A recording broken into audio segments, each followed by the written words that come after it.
Episode opening സീനിൽ അവൻ ഒരുപാട് ദൂരം മുൻപോട്ടേക്ക് ചാടി ഓടും. പക്ഷെ അപ്പോഴേക്കും ആരെയോ തട്ടി അവൻ തെറിച്ച് വീഴാണ്. ഉടനെ പോലീസും സെക്യൂരിറ്റി ഗാർഡ്സും എല്ലാവരും ചേർന്ന് അവൻ അറസ്റ്റ് ചെയ്ത് അവിടുന്ന് കൊണ്ടുപോകും. അതേസമയം ആ കൂജ പൈററ്റ്സ് അവരിപ്പോ ആ ഗ്രേറ്റ് ടെർമിനൽ അത് കത്തിക്കാൻ പോകുന്ന കാര്യം അവന്റെ ടീംമേറ്റ്സിനോട് പറയും. അത് കേട്ട് എയ്സും ലൂഫിയും അവർ ഷോക്ക് ആവാണ്. You guys are unbelievable. നിങ്ങൾ ഇത്രയും നിരപരാധികളെ ചുട്ടെരിക്കാൻ പോവാണോ? അതിനാ ക്യാപ്റ്റൻ പറയും, മിണ്ടിപ്പോവരുത്, ഇവിടെയുള്ള ആർക്കും ഇതിനെക്കുറിച്ച് ഒന്നും അറിയില്ല. നിങ്ങൾ ഇന്നലെ കൊണ്ടുപോയ ആ ബോക്സ് മുഴുവൻ ഈ ഒരു സിറ്റി അത് കത്തി നശിപ്പിക്കാനുള്ള വെടിമരുന്നുകളും ഓയിലുകളും ഒക്കെയാണ്. ഇത് ഞങ്ങളുടെ ഇഷ്ടത്തിന് ചെയ്യുന്ന കാര്യമൊന്നുമല്ല. ഇത് മുകളിൽ നിന്നുള്ള ഉത്തരവാണ്. ഞങ്ങൾക്കിത് ചെയ്തേ പറ്റൂ.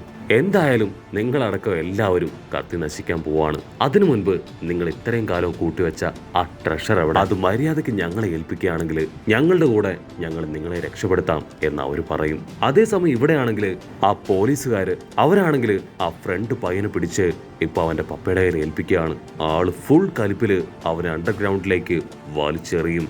ഞാൻ കരുതിയത് നിനക്ക് പകരം ഒരു കുഞ്ഞിനെ ദത്തെടുത്തത് വലിയ തെറ്റായി പോയെന്നാണ്. പക്ഷെ ഇപ്പൊ എനിക്ക് അത് തെറ്റായിട്ട് തോന്നുന്നില്ല. നീ ഞങ്ങളുടെ മകനായിട്ട് ജനിക്കേണ്ടവനല്ല എന്ന് പറഞ്ഞ് ഡോറ് വലിച്ചടച്ച് അവിടുന്ന് ഓടിപ്പോവും. അവനാണെങ്കിൽ ഡോറിൽ ഒരുപാട് മുട്ടും. പക്ഷെ ആളാണെങ്കിൽ അവനെ മൈൻഡ് പോലും ചെയ്യില്ല. കട്ട് ചെയ്ത ഇപ്പൊ ഗ്രേറ്റ് ടെർമിനൽ കാണിക്കും. അവിടെ ആ കൂജ പൈററ്റ്സ് അവര് സെറ്റ് ചെയ്തിരുന്ന ആ ഒരു ഓയിൽ ബോക്സ് അതിലേക്ക് ഈ പറഞ്ഞ് ഷൂട്ട് ചെയ്ത് അവിടെ മുഴുവൻ പതിയെ തീ പിടിക്കാൻ ആരംഭിക്കും. വലിയ ശബ്ദവും തീയൊക്കെ കണ്ട് ആളുകൾ പരിഭ്രാന്തരായി അവിടേക്ക് നോക്കും. ഇവിടെ ആ പൈററ്റ്സ് ആണെങ്കിൽ നിർത്താതെ ഷൂട്ട് ചെയ്ത് ഓരോ സ്ഥലങ്ങളായിട്ട് കത്തിച്ചു കൊണ്ടേയിരിക്കും. ശബ്ദം കേട്ട് ആന്റിയും ആളുടെ അസിസ്റ്റൻസും അവരെല്ലാവരും പുറത്തേക്ക് വന്ന് നോക്കും. അവരാദ്യം കരുതിയത് ദൂരെ എവിടെയോ തീ കത്തുന്നു എന്നാണ്. പക്ഷെ തീ അത് കുറേശ്ശെ അടുത്തേക്ക് വരുന്നത് കാണുമ്പോഴായിരിക്കും ഗ്രേറ്റ് ടെർമിനലിലാണ് തീ പിടിച്ചതെന്ന് മനസ്സിലാവുക. ഇവിടെ ഗ്രേറ്റ് ടെർമിനലിലുള്ള ആളുകൾ അവരാണെങ്കിൽ ഇപ്പൊ ഗേറ്റ് വഴി ആ സിറ്റിയിലേക്ക് കയറി രക്ഷപ്പെടാൻ ശ്രമിക്കും.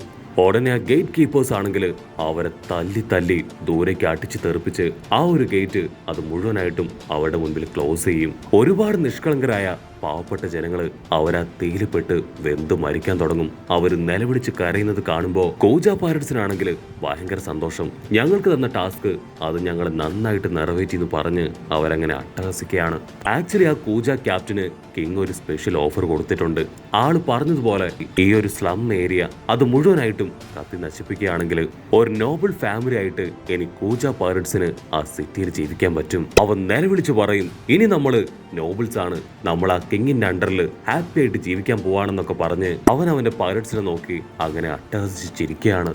അപ്പൊ ദൂരത്തായിട്ട് നമ്മുടെ ആൾക്കാര് അവരെ രണ്ടുപേരെയും ഒരു മരത്തിൽ കെട്ടിയിട്ടിരിക്കുകയാണ്. കാരണം നമ്മുടെ ആൾക്കാര് ആ ട്രഷർ എവിടെയാണ് ഉള്ളതെന്ന് അവരോട് പറഞ്ഞു കൊടുത്തില്ല. അതുകൊണ്ട് അവരെയും ആ ദുഷ്ടന്മാര് ഇപ്പൊ തേയിലിട്ട് കത്തിയിരിക്കാൻ ശ്രമിക്കുകയാണ്. എയ്സ് ആണെങ്കിൽ എങ്ങനെയെങ്കിലും ആ കയറ് കട്ട് ചെയ്യാൻ പറ്റുമെന്ന് ശ്രമിക്കും. ഇവിടെ ബ്ലൂജ പൈററ്റ്സ് ആണെങ്കിൽ ആ ഗേറ്റിന്റെ അടുത്തേക്ക് വരും.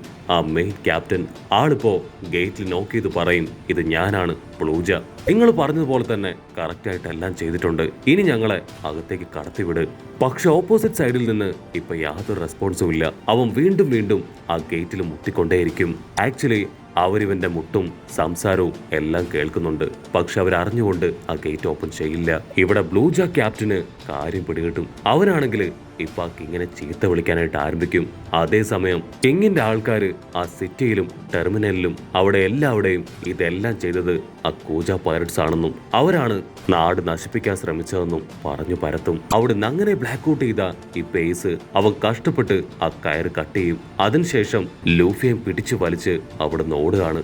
കട്ട് ചെയ്ത ഇവിടെ ഫ്രണ്ട് പയ്യൻ അവൻ എങ്ങനെയൊക്കെയോ വീട്ടിൽ നിന്ന് രക്ഷപ്പെട്ട് പുറത്തേക്ക് എത്തും. അതിനുശേഷം ആ മെയിൻ ഗേറ്റ് ഓപ്പൺ ചെയ്യാൻ ശ്രമിക്കുകയാണ്.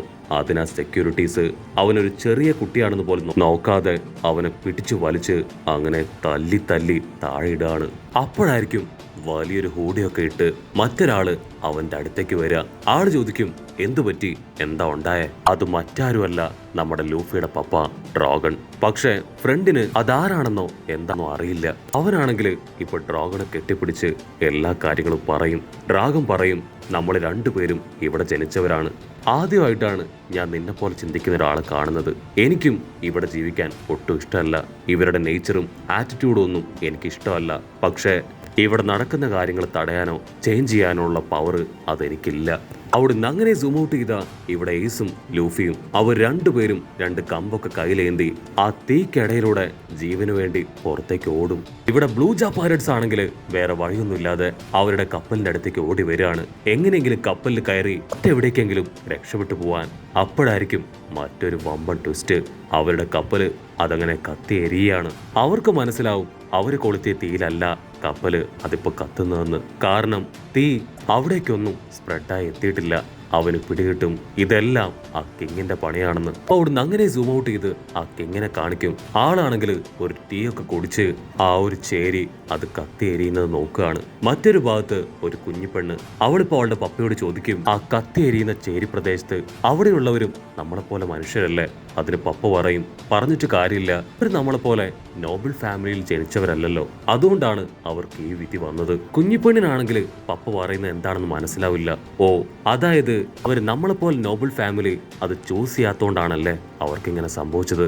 അതിനവളുടെ പപ്പ അതേന്ന് പറഞ്ഞ് പഠിക്കാനായി റൂമിലേക്ക് പറഞ്ഞയക്കും. അതിനുശേഷം ഒരു പുച്ഛത്തോടു കൂടെ ആ കത്തിയെരിയുന്ന ചേരിയിലേക്ക് നോക്കി ജനൽ അങ്ങനെ ശക്തിയായിട്ട് വലിച്ചടക്കുകയാണ്. അതേസമയം ഇവിടെ ഗ്രേറ്റ് ടെർമിനൽ കാണിക്കും. അവിടെ നമ്മുടെ ആൾക്കാർ രക്ഷപ്പെടാൻ വഴിയില്ലാതെ കുടുങ്ങിക്കിടക്കുകയാണ്. നമ്മുടെ ആൾക്കാരെ പോലെ തന്നെ ഒരുപാട് വയസ്സായവര്, സ്ത്രീകള്, ചെറിയ കുട്ടികള്, അങ്ങനെ എല്ലാവരും ഓരോ ഭാഗത്തായി വലിയ തീയുടെ ഇടയിലൊക്കെ പെട്ട് അങ്ങനെ വെന്ത് കരിഞ്ഞുകൊണ്ടിരിക്കുകയാണ്. ലൂഫി ചോദിക്കും, മറ്റുള്ളവരെ എങ്ങനെ നമ്മൾ രക്ഷിക്കും? അതിന് എയ്സ് പറയും, ആദ്യം നമുക്ക് എങ്ങനെയെങ്കിലും ഇവിടുന്ന് രക്ഷപ്പെടാനുള്ള വഴി നോക്കാം. അങ്ങനെ അവർ രക്ഷപ്പെടാൻ ശ്രമിക്കുമ്പോഴായിരിക്കും ആ കൂജ പൈററ്റ്സ് അവരിപ്പോ നമ്മുടെ ആൾക്കാരുടെ മുൻപിലേക്ക് വരിക.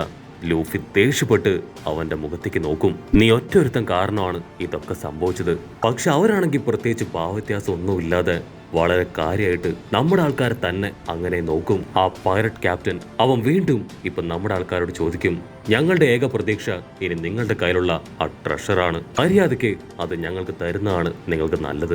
അത് കേട്ട് ലൂഫി എയ്സും അവർ ഷോക്കാവും. എയ്സ് വണ്ടർ അടിച്ച് ചോദിക്കും, നിനക്കെന്താ വട്ടുണ്ടോ?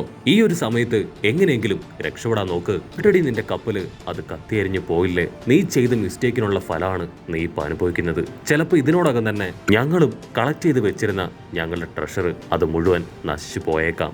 സോ ഇപ്പൊ അതിനെക്കുറിച്ച് ആലോചിച്ച് തല പുണ്ണാക്കാതെ എത്രയും പെട്ടെന്ന് രക്ഷപ്പെടാനുള്ള വഴി നോക്കാൻ എയ്സ് തീർത്തു പറയും. പക്ഷെ അവനാണെങ്കിൽ അപ്പോഴും നിർത്താതെ അതെവിടെ, മര്യാദയ്ക്ക് എനിക്ക് താ എന്ന് തന്നെ പറഞ്ഞുകൊണ്ടിരിക്കും. അവസാനം അവരുടെ നിർബന്ധം സഹിക്കാൻ വയ്യാതെ എയ്സ് ആണെങ്കിൽ ആ ട്രഷർ എവിടെയാണെന്ന് ഒരു കല്ലിൽ മാർക്ക് ചെയ്ത് അവരുടെ കയ്യിൽ കൊടുക്കും.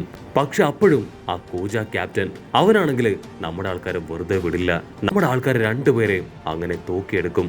നിങ്ങളും ഞങ്ങളോടൊപ്പം വരണം, ഒരുപക്ഷെ നിങ്ങൾ ഞങ്ങളെ ചീറ്റ് ചെയ്യാൻ ചാൻസ് ഉണ്ടെന്ന് പറഞ്ഞ് അവരെ പിടിച്ചു വലിച്ച് ഒരു മാർക്ക് ചെയ്ത് കൊടുത്ത ആ ഒരു സ്ഥലത്തേക്ക് പോവാണ്.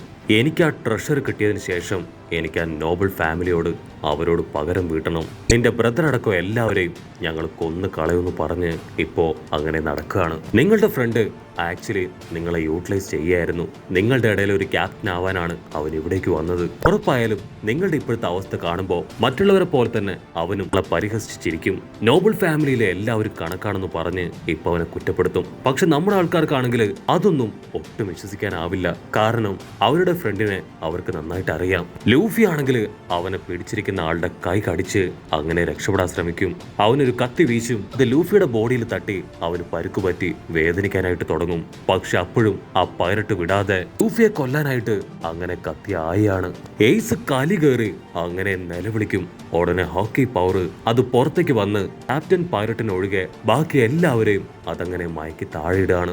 അടുത്ത നിമിഷം ആ പൈററ്റ് ക്യാപ്റ്റൻ അവനിപ്പോ എയ്സിനെ പിടിച്ചു വലിച്ച് ചവിട്ടി താഴെയിട്ട് ഒരു ഗണ്ണെടുത്ത് ക്ലിക്ക് ക്ലിക്ക് എന്ന് നമ്മുടെ എയ്സിനെ ഷൂട്ട് ചെയ്യുന്നതോട് കൂടെ ഈ ഒരു എപ്പിസോഡും അവസാനിക്കുന്നു.